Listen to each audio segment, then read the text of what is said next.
আর মাত্র কয়েকদিন তারপরে শুরু হতে যাচ্ছে আইসিসির আরেকটি বড় ইভেন্ট 2024 টি-20 বিশ্বকাপ। আর এই বিশ্বকাপ নিয়ে প্রত্যেকটা দল তাদের স্কোয়াড ঘোষণা করে দিয়েছে। বাকি আছে শুধুমাত্র বাংলাদেশ দল। যদিও ইতিমধ্যে দল গুছিয়ে নিয়ে এসে বাংলাদেশ ক্রিকেট বোর্ড বিসিবি, এখন শুধু ঘোষণা করার পালা, সেটাও আজকের দিনের ভিতরেই হয়ে যাবে। আর এই বিশ্বকাপ স্কোয়াডে কে কোন পজিশনে খেলবে তাও প্রায় সবারই জানা। কিন্তু দলের দুই নির্ভরযোগ্য খেলোয়াড়কে নিয়ে বেঁধে গেছে এখানে গোলমাল, যার একজন হচ্ছে শেখ মাহাদি এবং অপরজন হচ্ছে তরুণ উদীয়মান অলরাউন্ডার রিশাদ হোসেন। এই দুইজনের পজিশন নিয়ে তারা দুইজনে কি প্রত্যেকটা ম্যাচ খেলবে নাকি একজন করে খেলবে, আসুন সেটাই জানার চেষ্টা করি। যুক্তরাষ্ট্র এবং ওয়েস্ট ইন্ডিজের কন্ডিশনে বেশিরভাগ পেসাররাই সুবিধা পায়, সেই হিসেবে প্রত্যেকটা ম্যাচে 3 জন করে পিওর পেসার বোলার এবং একজন পেস অলরাউন্ডারকে খেলানো হবে এবং পাশাপাশি 6 জন পিওর ব্যাটারকে খেলানো হবে।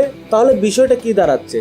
তাহলে বিষয়টা দাঁড়াচ্ছে 6 জন ব্যাটার এবং 4 জন পেসার নিয়ে একাদশ সাজাবে বাংলাদেশ, যেখানে একজন স্পিনারকে খেলাতে পারবে।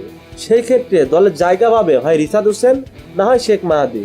কারণ প্রথম থেকে যদি হিসাব করা হয়, ওপেনিংয়ে খেলবে তামিম, সৌম্য কিংবা লিটন দাস।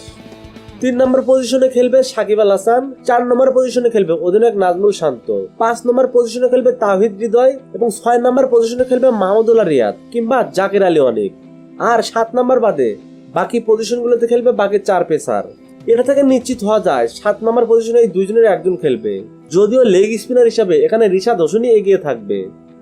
মোহাম্মদ নুরি আলম, স্পোর্টস টাইম, ঢাকা।